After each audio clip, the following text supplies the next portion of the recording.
father graduated from Sacramento High School, I think in 1936. I went to Catholic school, 12 years of Catholic confinement. I got out in 72, but in 1974 I went to work for the Sacramento County Office of Education as a special ed teaching assistant. I did 7 years there, 4 of them in the Development Center program, and 3 as an infant technician. That was a good gig. So I was asked to do a little thing on history of public education in America. You guys all hear me and everything okay? Because I can't reach the buttons standing up, so we're going to do it. This is John Adams. Public schools go back to the founding of the nation.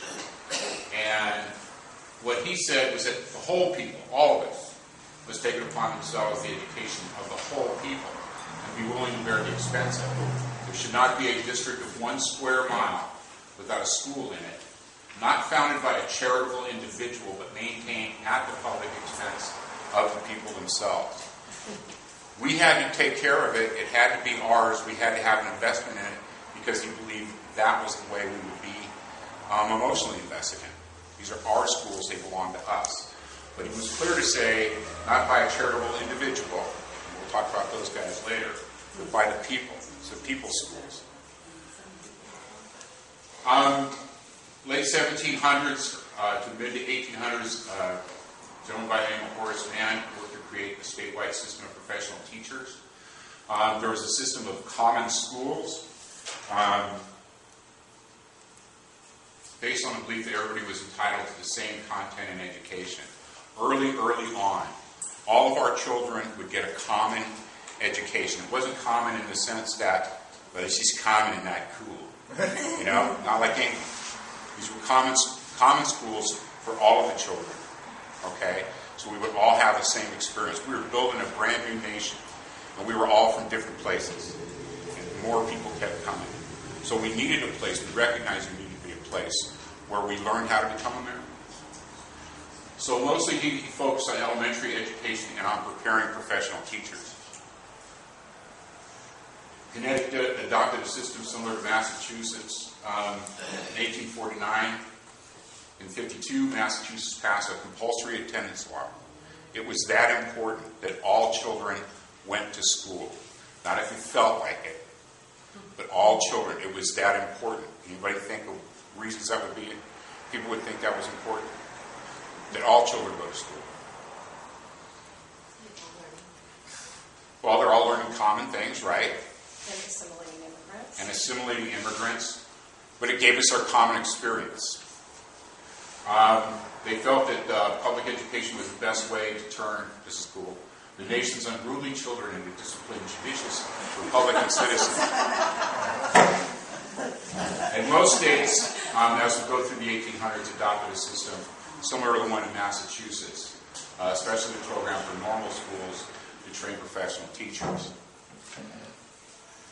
By the beginning of the 1900s, educators argued that, again, we wanted to go past elementary school, past the 6th grade, the 8th grade, into secondary and higher levels, to improve citizenship, develop higher order traits, ways to think, ways to behave, and produce the managerial and professional leadership needed for rapid economic modernization. Again, it was an investment.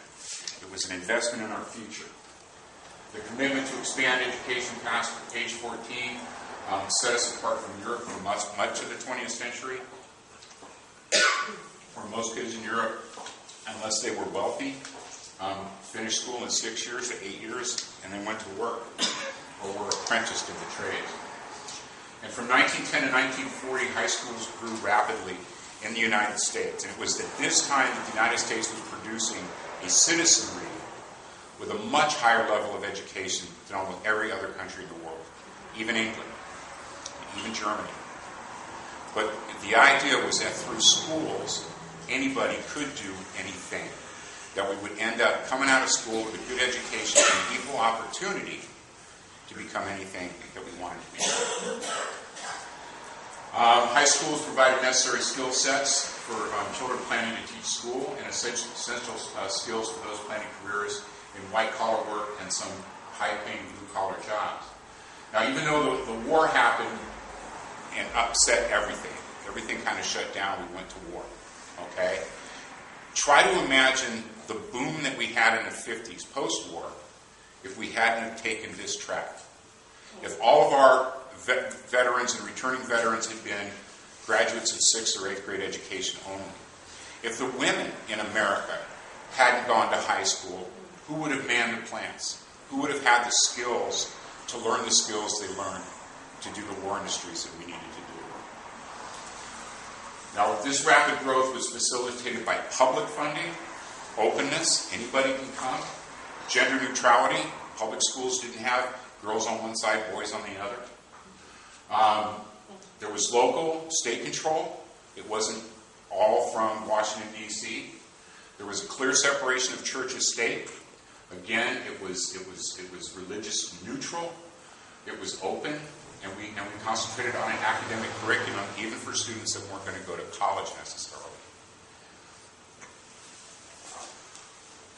Post-war, we went into one of the biggest, and the largest and quickest, most intense economic boom in our history. And everybody was excited.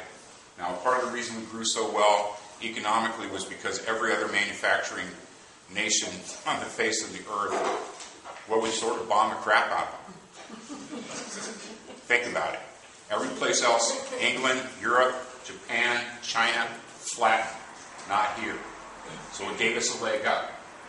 But we took advantage of it, and we pushed people through schools. The GIs got back, and we gave them public money to go to college. And none of what happened in the 50s or 60s would have been possible without that public investment. Also, during 1954, we had the Supreme Court decision that banned segregation in public schools.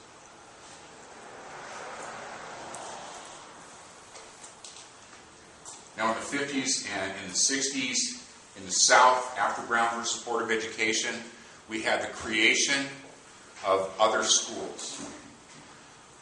White people in the South were so opposed to integration that they created their own private schools. They funded their own private schools. So their children wouldn't have to go to school with black children. It sucked a lot of talent and a lot of society out of the public schools. And in urban areas, we have the same thing. This photograph here is an icon of the 60s.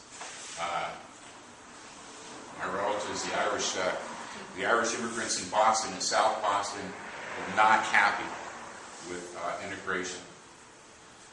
So in the urban areas, we had that. We had busing because segregation in the north wasn't so much about about not wanting to go to school with black children, but the fact that all the neighborhoods were so segregated.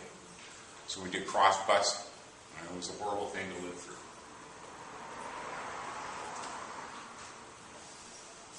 Now, in 1983, A Nation at Risk was a report launched by the Reagan administration, and it shattered public confidence in public schools. And it was the kickoff of the conservative agenda to privatize and weaken public schools. Just like everything else that goes back to the Reagan administration, was to shrink government, because government wasn't the solution, government was the problem. Free market experiments ensued, from vouchers and charter schools to privatization, all under the drumbeat of, we have to run government like a business. Business ought to run the stuff that government runs, because business always does it better than the government. Okay, it was all about efficiency and cost. Efficiency and cost. And there was absolutely no discussion that if you took a function of government out of the hands of the people and put it in the hands of the corporation, what control did the people have over it anymore? It was all about money. Oh, taxes are too high. So that's kind of where the whole charter school voucher privatization wave started. So we've got all kinds of stuff going on. We've got the National Charter Schools Conference, the idea that taxation is theft. You should have choice. I mean, imagine going into a store and having choice of only one kind of candy bar. You wouldn't put up with that. You need 50 kinds of candy bars. Why shouldn't you have the same thing in public schools? So that we're selling the idea, the opposite of where our founders thought the school should be, a place to bring us all together as Americans. And we're selling the idea that we want to enhance our differences, and that everybody should be able to pick where they want to go and what they want to learn. And so that we increase the jagged lines between us economically, socially, and culturally.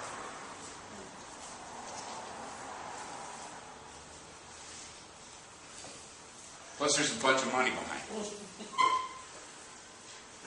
The Broad Foundation, guy's a builder.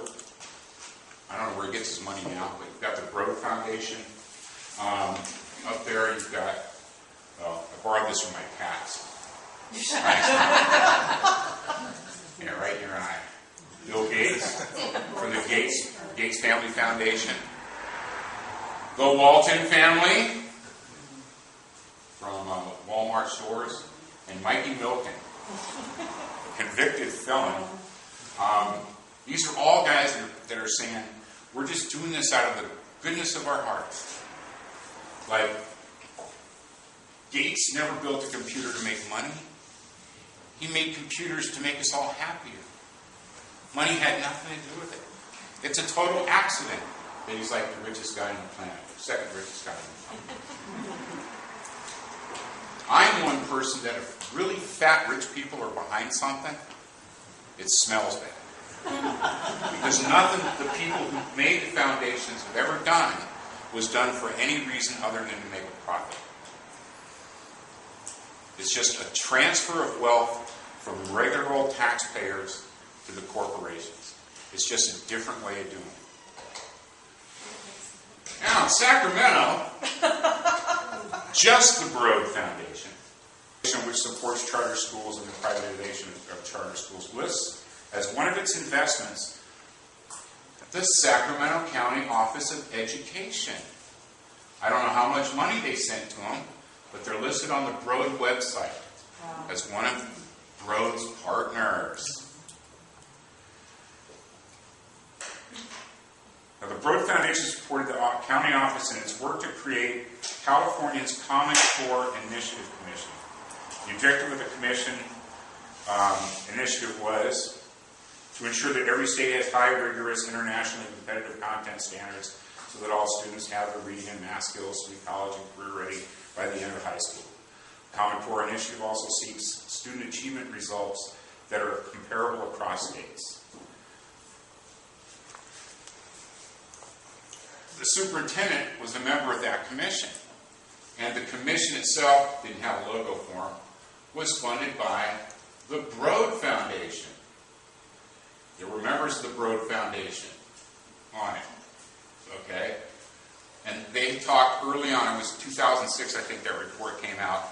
You can see the early hints towards we've got to privatize and we have to charter and we have to have rigorous standards.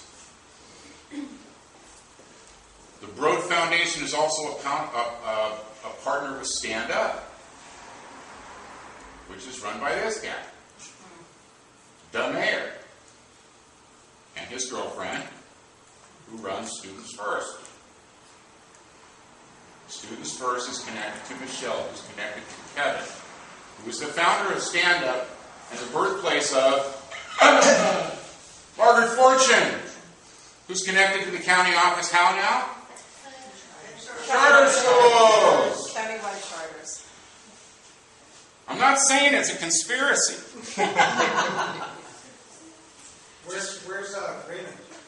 Where's who? Yeah. Broad Foundation educated the superintendent. Yeah. Yes, that's. Oh, he came out of their academy? Yes. Now, it's interesting because I crawled over their website and I couldn't find him listed. He is. He is. Graduates. Okay, all They right. took him off? I think they might have taken him on. Yeah. Now, the current superintendent of Saxon Unified is a proud graduate of the Broad Academy. Eli Broad is training superintendents of public schools throughout the country in the business model. Yeah, in the business model. Because, every school should be run like a 7-Eleven. So what's eating publication? The private sector, if we like.